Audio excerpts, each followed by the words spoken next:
ዓለምን የማሸነፊያዋ የከፍታ ትምህርት የጌታችን ይህች ናት። ባልንጀራ ካንተ ይልቅ እንዲሻል በትሕትና ቁጥር። ወደ ክርስትና ከፍታ ስንመጣ፣ ወደ መንፈሳዊ ወጣም ስንመጣ ለራሳችን መኖርና ቆምና ለሌሎች መዳን እንተጋለን። አሁን ያለን በቤተ ክርስቲያን ውስጥ ያለን ሸክም አይበቃን? እኔም ተነስቼ ሌላ ሸክም ልጫንበት፣ ያም ተነስቶ ሌላ ሸክም ይጫንበት። ከቆረብን በኋላ አፍርሰናል። ወደ አስደናቂ የጋብቻ ሕይወት ከመጣን በኋላ ፈተናል። እውነተኛ ክርስቲያን እውነተኛ ፍቅር አለው። እውነተኛ ፍቅር ያለው ደግሞ እኔን ይድላኝ ማለት ያቆማል። ሰው በእውነትና በምልአት ነፃ ሊባል የሚችለው ራሱን ከሰው ልጆች ሁሉ ሲያስቀድም ነው ወደሚለው ሰይጣናዊ ትምህርት ውስጥ ነን ያለ ነው። ገና ቅደም የኢቮሉሽን ቲዮሪ ምድር የሚመራበት ነው። አስቀድም የጌታችን ትምህርት ነው። እኔ ገዢ ልሁን በሚባባሉ መካከል ብዙ ሳሮች ተጨፍልቀን የለ 3 ዳስ ልስራልህ ብሎ የተጋደለው 3 ጊዜ ነው የካደው።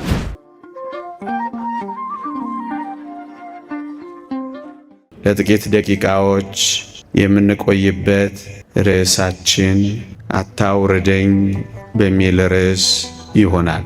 እንዲህ ያለ ሐሳብ የምታገኙት ጌታችን መድኃኒታችን ኢየሱስ ክርስቶስ ከደቀ መዛሙርቱ 3ቱን ይዞ ወደ ደብረ ታቦር በወጣ ጊዜ ነበር። በዚያም አምላክነቱን ገለጸላቸው። በምድር ነቢይ ነው፣ ከነቢያት አንዱ ነው፣ እንደውም ኤልያስ ሳይሆን አይቀርም፣ የዮሴፍ ልጅ ነው። ብቻ በምድር ከተራራው ታች ማለቴ ነው በክርስቶስ ላይ የነበረው ሐሜት የትየለሌ ነበረ። እንዲህና እንዲያ እያሉት እያሙት የብዙዎችን ሐሳብ ከፍለው ነበረ። እናም እዚያም እያለ ከተራራው ስር የአይሁድ ወሬ ብዙ ነበረ። አሁን እንዳልኳችሁ እንደውም ጌታችን ደቀ መዛሙርቱን እናንተስ እኔን ማን ትሉኛላችሁ ብሎ ጠይቋቸው ነበረ። ከደቀ መዛሙርቱም ሊቀ ሐዋርያቱ ቅዱስ ጴጥሮስ አንተ ክርስቶስ የሕያው የእግዚአብሔር ልጅ ነህ ብሎ በመመስከሩ ብፁዕ ተብሎ ተሹሞ ተሸልሞ ክብር አግኝቶ ነበረ። ወልድ ዋሕድ ብላ ለምታምን ለአንዲቷ ለክርስቶስ ቤተ ክርስቲያን ክርስቶስ የሰጠው ሽልማት ነበረ። በቅዱስ ጴጥሮስ በኩል ለቤተ ክርስቲያን የሰጠው ማዕረግ ነበረ። ያንን ሊያረጋግጥላቸው ነው። ደግሞም ፈተናውን ሊያርቅላቸው ነው። ከፍ ወዳለው ተራራ ይዟቸው የወጣው በዚያም መልኩ የለበሰው ልብስ ብርሃን በብርሃን ተጥለቀለቀ። አጣቢ ከሚያነጻው በላይ ነጭ ሆነ። በፊቱ መቆም አልቻሉም፣ ወደቁ። ያን ጊዜ ነበር ከሰማይ አንድ ምስጢር የተሰማው። ልክ ነው፣ ይህ የምታዩት በአጭር ቁመት በጠባብ ደረት የተገለጠው እውነት ነው፣ የምወደው ልጄ ነው አላቸው። አይሁድ ያስታውሳሉ፣ በደብረ ሲና ባሪያዬ ሙሴ ሲል ሰምተው ነበር። አሁን ግን ባሪያዬ የሚል ስም አልተሰማም። የምወደው ልጄ የሚል ድምፅ ተሰማ።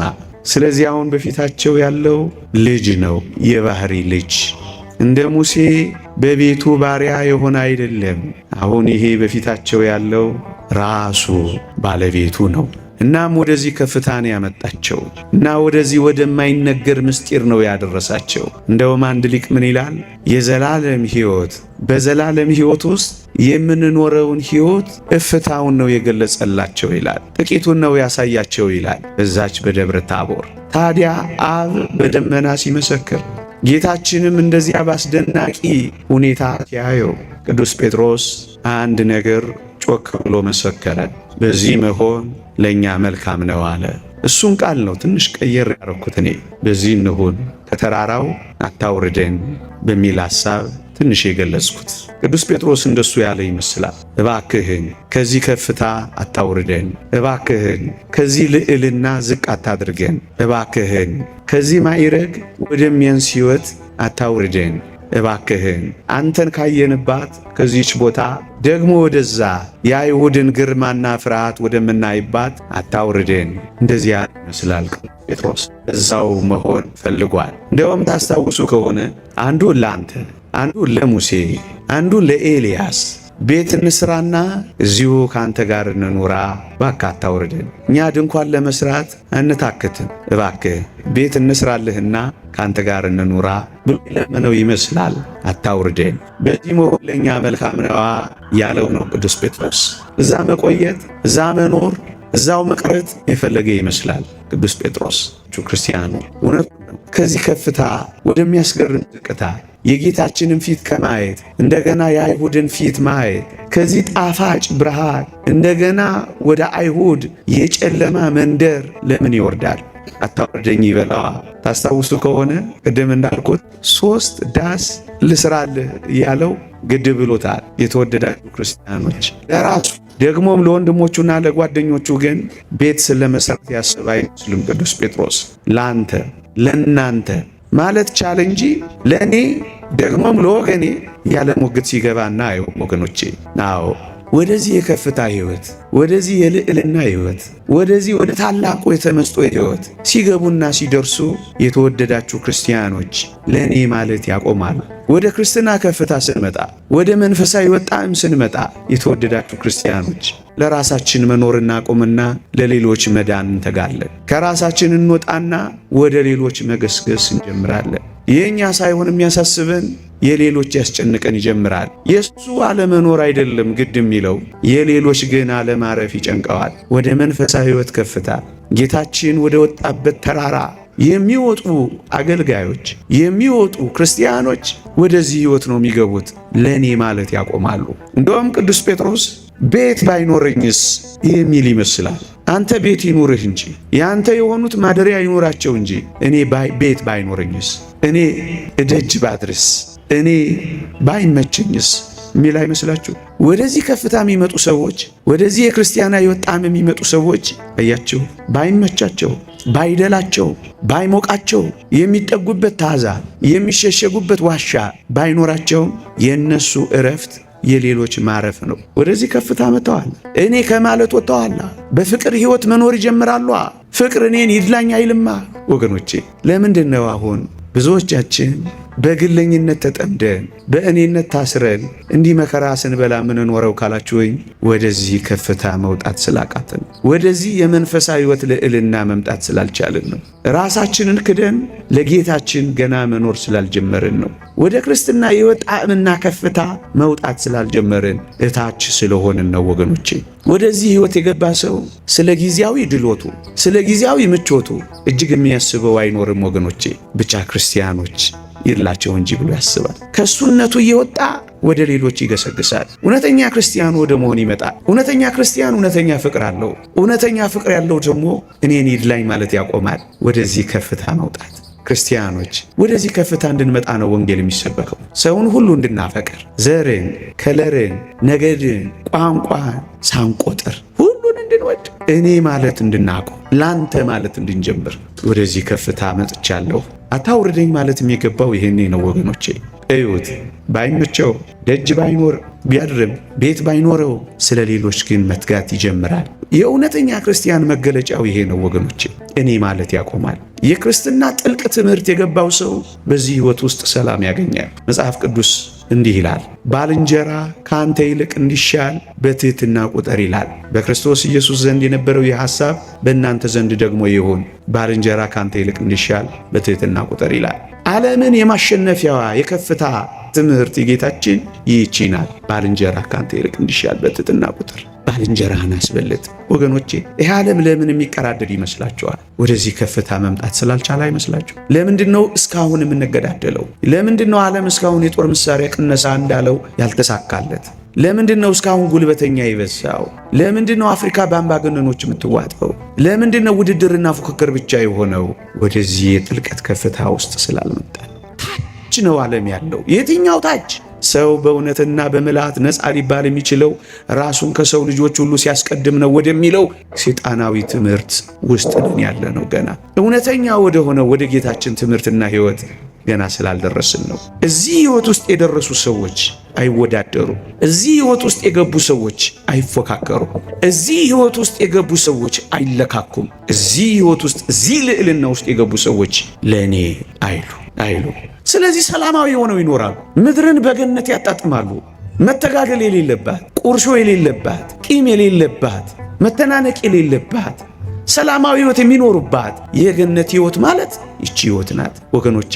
አንዱ ራሱን ለሌሎች ዝቅ ካደረገ በዚያ ውስጥ ኩርፊያ የለም፣ በዚያ ውስጥ ምቀኝነት የለም፣ በዚያ ውስጥ መቆጣት የለም፣ በዚያ ውስጥ ኃይለኝነት የለም፣ በዚያ ውስጥ መተት የለም፣ በዚያ ውስጥ ድግምት የለም፣ በዚያ ውስጥ ማጥቃት መጠቃቃት የለም፣ በዚያ ውስጥ ሴራ የለም። ሰላም ብቻ ነው ያለው። አንዱ ስለ ሌላ በጥልቀት ማሰብ ሲጀምር ወደዚህ ከፍታ ነው የሚመጣው። ቅደም አይደለም አስቀድም። ቅደም የኢቮሉሽን ቲዮሪ ምድር የሚመራበት ነው። አስቀድም የጌታችን ትምህርት ነው። ይሄ ከፍታና ልዕልና ያለበት ያልኳቸው ወደዚህ ሕይወት እስክንመጣ ድረስ ነው እኛ የሚያስፈልገው ወገኖቼ። ጥቂት ማሳያዎችን በዚህ ረገድ እስኪ ላሳያችሁ። ቅዱስ ጴጥሮስና ቅዱስ ዮሐንስን ላሳያችሁ። ራሱ ቅዱስ ጴጥሮስ ከተራራው ከወረደ በኋላ 3 ዳስ ካልሰራሁልህ ብሎ እንዳታገለ 3 ጊዜ ካደ። ታስታውሳላችሁ ወገኖቼ።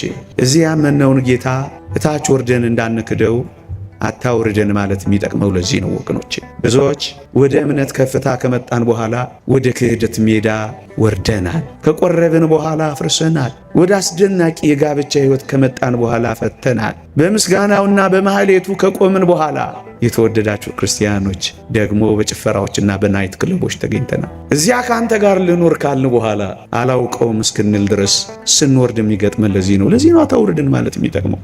አታውርድኝ የሚለው እኮ ለዚህ ነው ምእመናን። እና ቅዱስ ጴጥሮስና ቅዱስ ዮሐንስ በንስሐ ከተመለሰ በኋላ ቅዱስ ጴጥሮስ ጌታችን ከሙታን መካከል ከተነሳ በኋላ ወደ መቃብሩ መገስገስ ጀመሩ።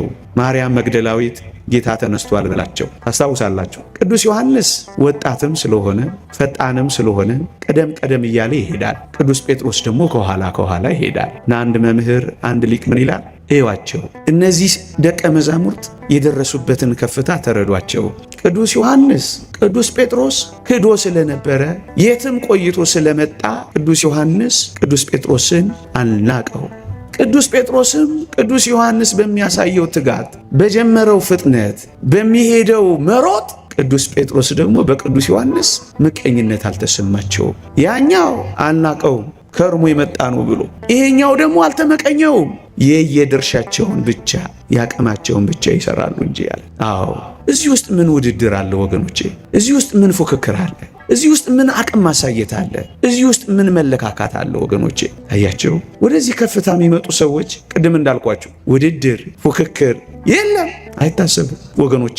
ስንቶች ተፎካክረን፣ ስንቶች ተለካክተን፣ ስንቶች መደቋቆስ ጀምረን እንዴ!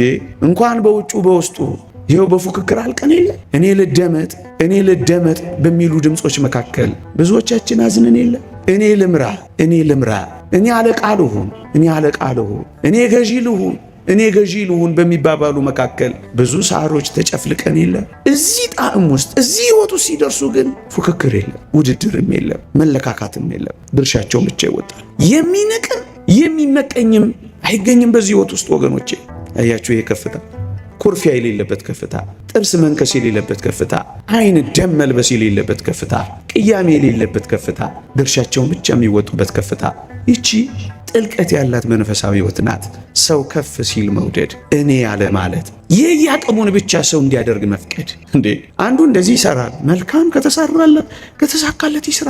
አንዱ ደግሞ አቅሙ ይሄ ይሆናል፣ እሱን ደግሞ ያድርግ። ለምንድን ነው ሁላችንም እንደ ራሳችን እንደኛ ካላደረጉ እያልን መከራ ምንበላው ምናበላው? ወገኖቼ እንዴ ይሄ የጎዳን እንደሆነ አታውቁ? አባቶቻችን እንደሚሉት የአንድ ቤት ጣሪያ በሳር የአንድ ቤት ጎጆ ጣሪያ በሳር የሚሰሩ ሰዎች ሳር አይሻሙም ይላሉ። ወገኖቼ በዚህ ዘመን የአንዲቷን ቤተ ክርስቲያን ጣራ በሳር እየሰራን ጣራ ሰሪዎቹ ሳር እየተሻማን መሆኑን አተነው ነው? ባዶ ልናስቀረው ነው? ሽሚያ የበዛው፣ ውድድር የበዛው፣ እኔ መባባል የበዛው። አያችሁ ወደዚህ ከፍታ ስላልመጣ ሁሉም እንደኔ ሊሆን አይችልም። ምንም እንደ ሁሉ ልሆን አልችልም። ቅዱስ ዮሐንስም ያቅሙን ይሮጣል። ቅዱስ ጴጥሮስም እንደተሰጠው ጸጋ ያደርጋል። በቃ ያ በመፍጠኑ ሊኮረኮም አይገባም። ይሄም በመዘግየቱ ሊቃለል አይገባም። በጸጋቸው ያገለግላል። እንደውም አንድ ሊቅ ምን ይላል? ቅዱስ ጴጥሮስ አልክድህም ብሎ 3 ጊዜ ስለካደው ልቡ በጌታችን ፍቅር ቆስሎ ነበር ይላል። ለዚህ ነው ቅዱስ ጴጥሮስ እፍረት ስለተሰማው ፈጠን ብሎ መሄድ ያቃተው ይላል እንጂ መፍጠን አቅቶት አይደለም ይላል። አዎ አንዳንዶች የልብ ሸክም ኖሯቸው ዝም ያሉ ሊኖሩ ይችላሉ እኮ። ዝም ያሉ እንዴ መናገር እየቻሉ ዝም ያሉ። መቃብሩ ጋር ሲደርሱ ግን ምን እንዳደረገ ታውቃላችሁ? ቅዱስ ዮሐንስ ቆመና ቅድሚያው ለቅዱስ ጴጥሮስ ሰጠ። በቃ ይኮ ነው። የምን መቀዳደም ነው? የምን መበላለጥ ነው? የምን መፎካከር ነው? ወገኖች አሁን ያለን በቤተ ክርስቲያን ውስጥ ያለን ሸክም አይበቃንም? እኔም ተነስቼ ሌላ ሸክም ልጫንበት፣ ያም ተነስቶ ሌላ ሸክም ይጫንበት? ይሄ ትውልድ ያለው ሸክም አይበቃው? ማለፍ የከበደው ሸክም አላንገዳገደው? እኔ ደግሞ ሸክም መሆንበት የውጭው ማቁሰል አልበቃ ብሎት የውስጥ መቆሳሰል ደግሞ ሰው እንዳናተርፍ ለማድረግ ነው። ፉክክር የለም፣ ውድድር የለም፣ መለካካት የለም፣ አሳያለሁ ማለት የለም፣ መገላለጥ የለም። ያቅማቸውን ብቻ ድርሻቸውን ብቻ ይወጣሉ። ወደዚህ ከፍታ የደረሱ ወደዚህ ልዕልና የደረሱ የተወደዳችሁ ክርስቲያኖች፣ ለዚህ ነው አታወርደኝ የሚባለው። ልስራልህ ስራልኝ አይደለም፣ ላርግልህ አርግልኝ አይደለም፣ ልስጥህ አምጣልኝ አይደለም፣ ለአንተ የኔ አይደለም። ምን አይነት ጥልቀት! ቃላት መግለጽ አቅቶኝ ማብራራትም ሳልችል ሕይወቱም ስለሌለኝ እንጂ የክርስትና ማዕከላዊ ሕይወት ያለው እዚህ ትምህርት ውስጥ ባልንጀራ ካንተ ይልቅ እንዲሻል በትሕትና ቆጠር ውስጥ። የተወደዳችሁ ክርስቲያኖች ወደዚህ ከፍታ የወጣውን ሰው በርናባስ የሚባለውን አንድ የጌታችንን ደቀ መዝሙር እዚህ ሐዋርያት ሥራ ውስጥ እናገኘዋለን። እዩ ቅዱስ ጳውሎስ ከይሁዲነት ወደ ክርስትና የመጣ አገልጋይ ሆኖ ሲያየው ንግግሩን፣ ትምህርቱን፣ ሕይወቱን፣ ቆራጥነቱን፣ ጭካኔውን፣ ትጋቱን ሲያየው ቤተ ክርስቲያን እንድትቀበለው ያደረገው ይላል አንድ ሊቅ ቅዱስ ጳውሎስን በርናባስ ነው ይላል። በርናባስ እስከ ሐዋርያት ሥራ ምዕራፍ 13 ድረስ በርናባስና ሳውል ሲል ታገኛላችሁ። ዋና አገልጋዩ፣ መሪው፣ ዋና ተናጋሪው በርናባስ ነበር። ቅዱስ ጳውሎስን ሲያየው ግን በጣም ተደነቀ፣ የእግዚአብሔርን ጸጋ ከበረ። ከዛ ምን እንደሚል ታውቃላችሁ? ከሐዋርያት ሥራ ምዕራፍ 13 በኋላ ተመልከቱ። ሳውልና በርናባስ በሚል ተቀየረ። ዋና አገልጋይና ተናጋሪ ያደረገው ጳውሎስን ሳውልን ሆነ። በርናባስ ፈቀቅ አለና ቦታውን ለጳውሎስ አስረከባ። አያችሁ ከፍታ ወገኖቼ። ስንት ሸክም አለብን በዚህ ዘመን በመተጋገል አንዳችንን እየጣለን ምዕመናንን ተከፋፍለን ለመውሰድ የየግል ለማድረግ መከራ ምን በላ ወገኖቼ። የግድኛ እኮ መሰማት የለም። ምን የሚሰማ ነገር አለ? ምን የሚደመጥ ነገር አለ? ቦታውን ለቀቀለት፣ ሂድ አገልግል አለው። እንደሱ ነው እኮ እዚህ ከፍታ ላይ ሲደርስ እኔ ማለት ይቆማል ያልኳቸው እኮ ለዚህ ነው። ለሚገባው ሰው ቦታውን ይለቃል። የተሻለ ሰው ሲመጣ ፈቀቅ ይላል። አበቃ። እዚህ ልዕልና ላይ ሲደርሱ እንደሱ ነው የሚሆኑት። እነሱ ያቆሙና ሌሎች ይቀጥላሉ። አይታገሉም፣ እኔ አይባባሉ፣ አይፎካከሩ፣ አይለካኩ፣ ዝነኛ ለመሆን መከራ አይበሉ። የሚችሉትን ብቻ ያደርጋሉ። ስለ ምዕመናን ድህነት ነፍስ ብቻ ይጨነቃሉ። ስለ ታላቋ ቤተ ክርስቲያን ይህን ዘመን ተሻገራ ስለማለፏ ብቻ ያስባሉ። በላጭ ለመሆን አይታገሉ። ከተቻለ ለመረሳት ያስባሉ። ያያችሁ ወደዚህ ከፍታ ሲደርሱ እንደዚህ ነው የሚሆኑት። መጣላት ሁሉ አይችሉም። እነዛን አባቶች ሰምታችሁ የለ በገዳማቸው አንደኛው መነኩሴ አንደኛው ምን ብሎ ይጠይቀዋል አሉ። አረ ለመሆኑ በዓለም ያለ ሰው ለምንድን ነው የሚጣላው? እንዴት ነው የሚጣላው ብሎ ጠየቀዋሉ። አንደኛው ምን ብሎ መለሳሉ? ይህን እስከ ዛሬ አታውቅም? እረ አላውቅም። በልን ያሳይሃለሁ። እንዴት ታሳየኛለህ? በደንብ ነው ማሳየህ። ዝቅ ሲል ጠያቂው ዳዊት ይዘዋል። ዳዊቱን ተቀበለውና ይሄ ዳዊት ያንተ ነው አይደል? አዎ። በል ይሄን ዳዊት ወስድብሃለሁ። እሺ። ነገ ማለዳ ለኪዳን ስንገናኝ ያንተን ዳዊት ይዤ እመጣለሁ። እሺ። ያኔ ዳዊቱን ታይና ይሄ ዳዊት እኮ የኔ ነው ትላለህ አለው። እኔም ቆጣ ብዬ ያንተ አይደለም የኔ ነው እላለሁ በስጨት ብዬ። ከዚያ እኔ ከተበሳጨሁት በላይ አንተም ተበሳጭና የኔ ነው ትልና ታንቀኛለህ። ያን ጊዜ ዓለም እንዴት እንደሚጣላ በተግባር ሳያለሁ ይለዋል። ተቀጣጠሩላችሁ። ምን ሊያረጉ ሊጣሉ። ዓለም እንዴት እንደሚጣል ከውጪ እስከ ውስጥ ዓለም የሚጣላው በዚህ ነው። ሌላ ምንም እኔ ይበልጥ ነው። ሌላ ምን አለው ሰው? በነጋታው ተገናኙ። ልክ እንደተባሉት ለጸብ ሪሄርስ ማድረግ ጀመሩ፣ መለማመድ ጀመሩ። ከዛ ምን ሆነ መሰላችሁ? ይሄ ዳዊት የኔ ነው አለ ባለቤቱ። ይሄኛው የጸቡ ድራማ እንደተጀመረ አውቋል። የኔ ነው አለ ቆጣ ብሎ። ያኛው ኧረ የኔ ነው ብሎ እንቃረገው። አሁን ያኛው ምንድነው ማድረግ ያለበት? የበለጠ እኔ ነኝ ብሎ ገፍትር። ከዛስ ጸቡ ሞቅ አይደለም? ያን ጊዜ ደግሞ እዛ አካባቢ ላይ ያለ እፍ እያለ ጸቡን ምን ማድረግ ማራገብ አይደለም? ያኛው ንቅ ሲያደርገው ወይ ለካ አንተ ነው ውሰደው ብሎ ሰጠዋል። ተቀጣጥረው መጣላት አይችሉም። ምክንያቱም እዚያ ከፍታ ላይ ደርሰዋል፣ እዚያ ልዕልና ላይ ደርሰዋል ወገኖች። ታዲያ ከዚህ ልዕልና አልወርድም እኮ ነው ለአንተ ለሙሴም ለኤልያስም እየሰራው ልኑር እንጂ እኔ ምን ቤት ነኝ? ባይመቸኝም ባይደላኝም ቤት ባይኖረኝም ደጅ ባድርም ድንጋይ ብንተራስም ድንኳን ባይኖረኝም ከዚህ ግን አታውርደኝ ያለ ይመስላል ወገኖቼ። ከዚያ ከወረደ በኋላ የገጠመውን ነገርኳችሁ አይደል? 3 ዳስ ልስራልህ ብሎ የተጋደለው 3 ጊዜ ነው የካደው። ሲወርዱ እንደዚህ ነው ወገኖቼ። አታውርደን እንበለው በዚህ ዘመን። እንዴት አይነት አታውርደን ታስታውሳላችሁ? በዚያ በደብረ ታቦር አብሬ ካንተ ጋር ካልኖርኩ ተብሎ ተለምኗል ጌታችን። ከእሱ ጋር እንዲኖሩ ለምነውታል ሐዋርያት 3ቱ ደቀ መዛሙርት። አብሬ ልኖር በዚህ መሆን ለእኔ መልካም ነው ብሎ ጮሆ ነበረ ታስታውሳላችሁ። በጌቴ ሴማኒ ግን እባካችሁ አብራችሁኝ ከኔ ጋር ትጉ ብሎ የለመናቸው ጌታችን ነበረ። አዎ ከዚህ ልዕልና ከወረድን እንደ ጥንቱ መለመን እናቆምና እግዚአብሔር እኛን የሚፈልገንና የሚለምነን ይሆናል። እባካችሁ አታውርደኝ ማለት የሚገባው ለዚህ ነው። በጌቴ ሴማኒ ታስታውሳላችሁ ከኔ ጋር ጥቂት ጊዜ ልትተጉ አልቻላችሁም አትፈልጉም ብሏቸው ነበር። ጌታችንም ሲያዝ ብትንትን ብለው ትተውት ነበር ወገኖቼ። እዚያ በደብረ ታቦር አብሬ ልኑር፣ እታች በጌቴ ሴማኒ ግን አላውቅህም ብሎ መካድ። በቀያፋ ግቢ እምትይውን አላውቀውም የሚል ይመስላል አሁን እዚህ ልኑር ያለ ሰው። ወዳጆቼ ከዚህ ቤት ከወጣችሁ ከዚህ ልዕልና ሕይወት ከተለያችሁ ይሄ ፈተና ነው የሚገጥመን። ለዚህ ነው አታውርደን የምንለው። ቀያፋ ቤት ያለው ፈተና፣ እዚያ ግቢ ውስጥ ያለው መጠራጠር፣ እዚያ ውርጅብኝ ውስጥ ያለው ፍርሃት አምላካችንን አላውቀውም እንዳያስብለን ጌታ ሆይ አታውርደን።